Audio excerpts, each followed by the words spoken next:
တို့စဉ်းစားကြည့်အညူရောင်ဝတ်စုံတစ်စုံကိုအမြဲဝတ်တဲ့အစိမ်းနုရောင်မီနီခေါ်ပါလေးတစ်စီစီတယ်ပြီးတော့ဂျယ်ရီလို့ခေါ်တဲ့ဝဝရုပ်လေးတယောက်ကိုအသက်ထက်ချစ်တဲ့လူထူးဆန်းတာသူဟာဘာဖြစ်လို့တစ်ကမ္ဘာလုံးကလူတွေကိုဒီလောက်အထိဆွဲဆောင်နိုင်ခဲ့တာလဲကျွန်တော်တို့ငယ်ငယ်ကမစ္စတာဘင်ကိုကြည့်ပြီးဒီလူကြီးကတော့အလွဲတွေလောက်ပြန်ပြီးဆိုပြီးခဲ့ကြတာဒါပေမဲ့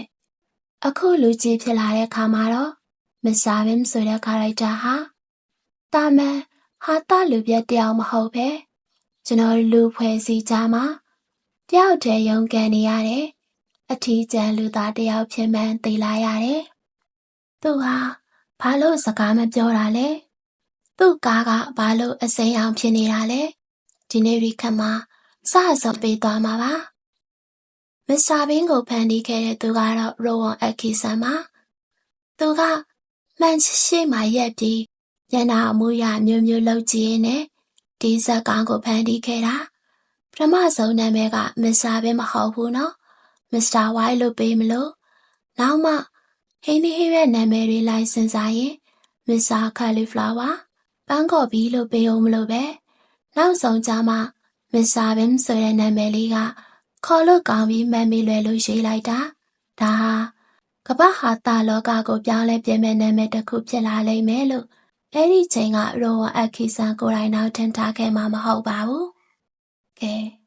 မစ္စတာဘင်းစက်ကောင်အကြောင်းကိုကျွန်တော်တို့စရအောင်မစ္စတာဘင်းရဲ့အကြီးမားဆုံးစံအားကစကားမပြောတာပါပဲဒါကို silent comedy လို့ခေါ်တယ်သူကဘာလို့စကားမပြောတာလဲဆိုတော့ကလေးတယောက်ရဲ့စိတ်ထဲရှိတဲ့လူကြီးတယောက်ဖြစ်နေလို့ပါကလေးတွေဟာ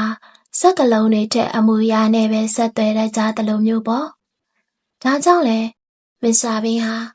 ဘာသာစကားမတူတဲ့ကမ္ဘာတဝန်းလုံးမှာအောင်မြင်ခဲ့တာပါမြန်မာပြည်ကကလေးတွေလည်းကြည်ပြီးရှိတယ်အာဖရိကကကလေးတွေလည်းကြည်ပြီးရှိတယ်စက်ကလုံးတွေဟာလူတွေကိုခွဲခြားပေမဲ့ရီတန်တွေကလူတွေကိုစုစည်းပေးတယ်ဆိုတာမစ္စတာဘင်းကသက်သေပြခဲ့တာပါသူ့ရဲ့မျက်လုံးပြူးပြူးကြီးတွေနဲ့နှာခေါင်းရှုံထားတဲ့မျက်နှာကိုမြင်လာတယ်ဒီကျွန်တော်ကတော့ရည်ကျင်နေပြီဗျာပြီးတော့သူ့ဝဝွန်ရုပ်လေးဂျယ်ရီပါဂျယ်ရီဟာတာမန်အယုတ်လေးမဟုတ်ဘူးဗျမစ္စတာဘင်းအတွက်တော့သူဟာအသက်ရှိတဲ့တငယ်ချင်းတယောက်ပဲသူကိုချော့သိပ်တယ်သူနဲ့တူရုပ်ရှင်ကြည့်တယ်တခါတလေသူ့ကိုမတော်တဆကောင်းပြားလုံးမိရဲ့လေတကယ်လူတယောက်လိုမျိုးစိတ်မကောင်းဖြစ်တတ်သေးတယ်ဒါကိုကြည့်ပြီးကျွန်တော်တို့ရည်ကြပါမယ်တကယ်တမ်းကျတော့ဒါဟာအထီးကျန်ဆန်မှုကိုဖော်ပြနေတာပါပတ်ဝန်းကျင်နဲ့အမဝန်းနဲ့မစ္စတာဘင်းအတွက်ဂျယ်ရီဟာသူ့ကိုနားလည်ပေးမဲ့တဟူဒီတော့သူဖြစ်နေတာပါကျွန်တော်တို့လူကြီးဘွားမှာလဲတခါတလေကြာရင်စကားပြောဖို့မရှိလို့ကိုယ်အိမ်မွေးတရိษံလေးကမှမဟုတ်ပစ္စည်းလေးတွေကိုစကားပြောမိတာမျိုးရှိတတ်တယ်မဟုတ်လားအဲ့ဒါကိုမစ္စတာဘင်းစက်ကောင်ကအကောင်းဆုံးသရုပ်ဖော်ထားတယ်လို့ပါပဲမစ္စတာဘင်းရဲ့အစိမ်းနွေအောင်မင်းခေါ်ပါလေးကိုမှတ်မိကြမှာပါကားတကားကိုကြက်ထိုးပြီးတော့ကလောက်ကြီးနဲ့ပိတ်တာကားခေါင်မှုပေါ်မှာဆိုဖာတင်ပြီးထိုင်မောင်းတာဒါတွေကတကယ့်ကိုမစ္စတာဘင်းရဲ့ classic moment တွေပါပဲအဲ့ဒီကားလေးဟာအပိုင်းတော်တော်များများမှာအခက်မသိရင်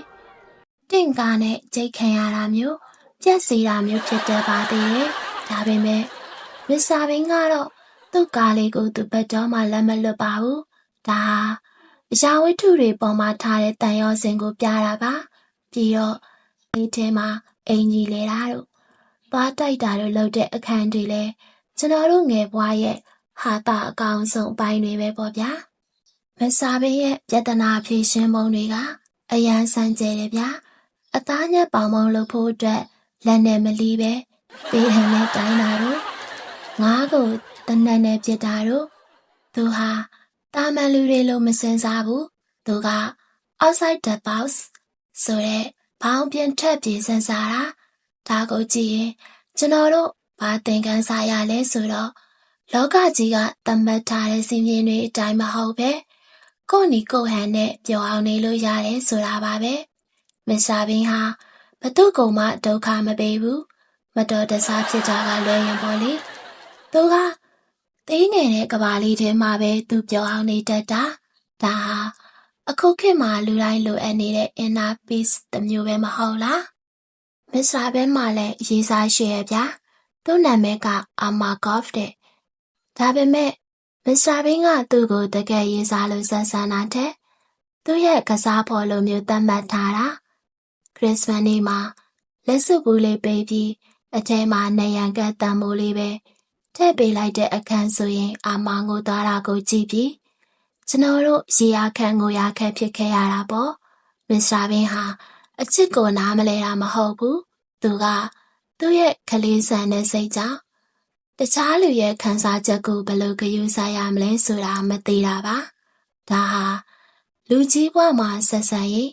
relationship တွေဘယ်လိုခက်ခဲသလဲဆိုတာကိုတရောလောင်ပြောင်တဲ့ပြကွက်တစ်ခုဖြစ်ပါတယ်နောက်ထပ်မစ္စတာဘင်းရဲ့စိတ်ဝင်စားစရာ theory တစ်ခုရှိပါသေးတယ်ဗီဒီယိုအစတိုင်းမှာ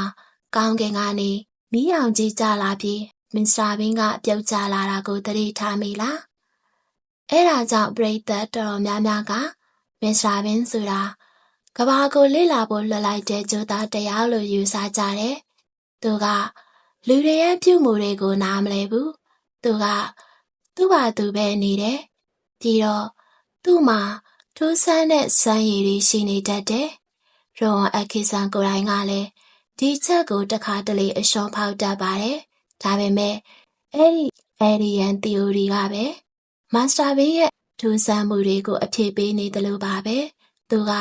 ကျွန်တော်တို့ကဘာကြီးတဲ့ကုန်းမပြီးရလာတဲ့ဂျိုလာတစ်ကောင်ပေါ့ဗျာခင်ဗျားတို့မစ္စတာဘင်းကိုကြည့်ပြီးဒီလူကြီးကတော့တုံလိုက်တာလို့ထင်ရင်ခင်ဗျားတို့မှားသွားပြီဗျတကယ်ပြန်ပလောက်ကမှာရောဝန်အခီဆန်ဟာညံကြီးရှင်တယောက်ပါသူဟာကမ္ဘာထိပ်သီးအော့စဖို့တက္ကသိုလ်လျှပ်စစ်အင်ဂျင်နီယာမဟာဘွဲ့ MSc Electrical Engineering ရထားတဲ့သူပါစဉ်းစားကြည့်ပါဦးအဲ့ဒီလောက်ပညာတတ်ကြီးကလူတွေရှိမှအယူလိုအတုံးလိုတယောက်ဆောင်ပြီးကဘာကိုရည်အောင်လုပ်နိုင်တာဟာတကယ်တော့ပါရမီပါပဲသူဟာတာမန်လူပြတ်မဟုတ်ဘူးပညာတတ်လူပြတ်ဗျသူ့ရဲ့ဟာသားတွေဟာတင်ချာနီးကြအကွက်ကြတွက်ချက်ထားတယ်လို့မျိုးတိကျလွန်တာဟာသူ့ရဲ့အင်ဂျင်နီယာအောင်နောက်ကြောင့်လို့တောင်ပြောလို့ရပါတယ်ဗျာရောဝန်အခီဆန်ငယ်ငယ်ကလေးကစကားထစ်တဲ့စရလင်းဝင်နာခံစားခဲ့ရသူပါဒါကြောင့်သူဟာငယ်ငယ်ကလူများစိတ်ရှိမှစကားပြောရမှကိုအရန်ကြောက်ပြီးစာသင်ခန်းထဲမှာငြိမ်နေတတ်တဲ့ကလေးတယောက်ပေါ့ဒီနေ့မှာကျောင်းကပွဲတစ်ခုမှာဟာတာလောက်ပြရင်လူတွေကသူ့ကိုသဘောကျတာကိုသိလာရတယ်ပြီးတော့သူသတိထားမိတာတစ်ခုဟာသူကစက်ကောင်တစ်ခုဖြဲဟန်ဆောင်ပြီးတယောက်ဆောင်လိုက်ရင်စကားထစ်တာတွေပျောက်သွားတာပဲ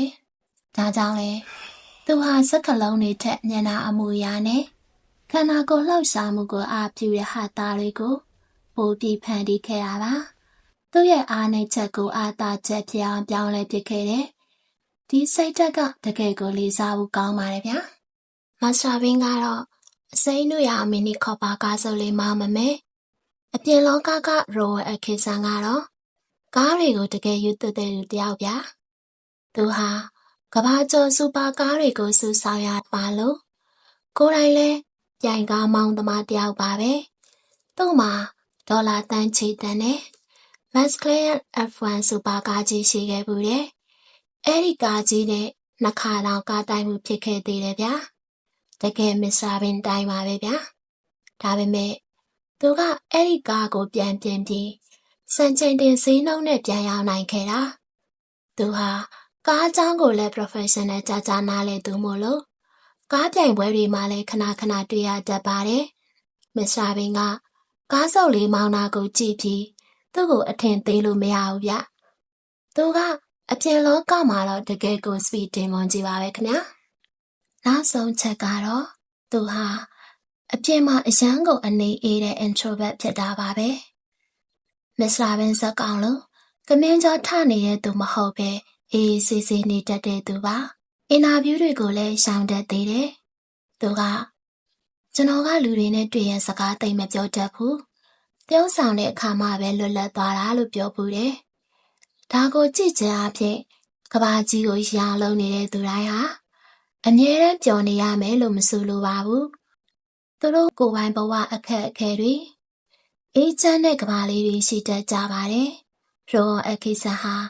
သူ့ရဲ့ပုံကိုယ်ရေးဘဝကိုအနုပညာနဲ့တည်တည်ချာချာခွဲခြားထားနိုင်တဲ့တကယ် professional ကြီးတယောက်ပါပဲ။အခုဆိုရင်ရိုဟွန်အခီဆန်ဟာအသက်80နီးပါးရှိနေပြီ။သူကမစ္စတာဘင်းဖြစ်တရုပ်ဆောင်ရတာပင်ပန်းလာပြီလို့ပြောခဲ့ဘူးတယ်။ဒါကြောင့်နောက်ပိုင်းမှာ animated series တွေပဲထွက်လာတော့တာပေါ့။ဒါပေမဲ့ကျွန်တော်တို့တက်တော့မစ္စတာဘင်းဆိုတာတက်ရှိထင်ရှားရိုဟွန်အခီဆန်ရဲ့မျက်နှာပေးတွေနဲ့ပဲအစားထိုးလို့မရအောင်မှန်မိနေစေပါပဲ။သူဟာကမ္ဘာဟာတာလောကမှာချာလီချက်ပရင်ပြည်ရဲ့ဒုတိယမြောက်ကြောကြားဆုံးစကားမပြောတဲ့ဟာတာတေယုံစာ Silent Comedian ဖြစ်မြင်သွားခဲ့ပါတယ်။သူကြောင့်ရေးခဲ့ရတဲ့ခြေတန်းတွေဟာကျွန်တော်တို့ငယ်ဘဝရဲ့အဖို့တန်ဆုံးလက်ဆောင်တွေပါပဲ။ကဲဒီနေ့ရိခက်ရဲ့အဆုံးကိုရောက်လာပါပြီ။မစ္စတာဘင်းစီကရတဲ့အကြီးမားဆုံးသင်ခန်းစာက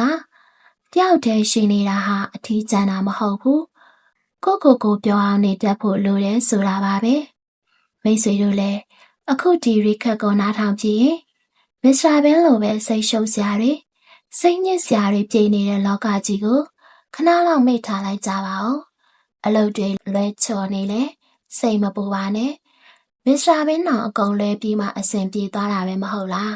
။ Supreme News Recap ကိုအားပေးတဲ့အတွက်ကျေးဇူးတင်ပါတယ်။ Channel လေးကို Subscribe လုပ်ထားဖို့မမေ့နဲ့အောင်နော်။နောက်နေ့တွေမှာလည်းငယ်ဘဝကိုပြန်လည်အသက်သွင်းမယ်။ Recap လမ်းစာတွေနဲ့ပြန်လာခဲ့ပါမယ်။အားလုံးပဲ bye bye အမောင်ခစ်ကိုအတူတူကြော်ဖြတ်ကြမယ်ဗျာ။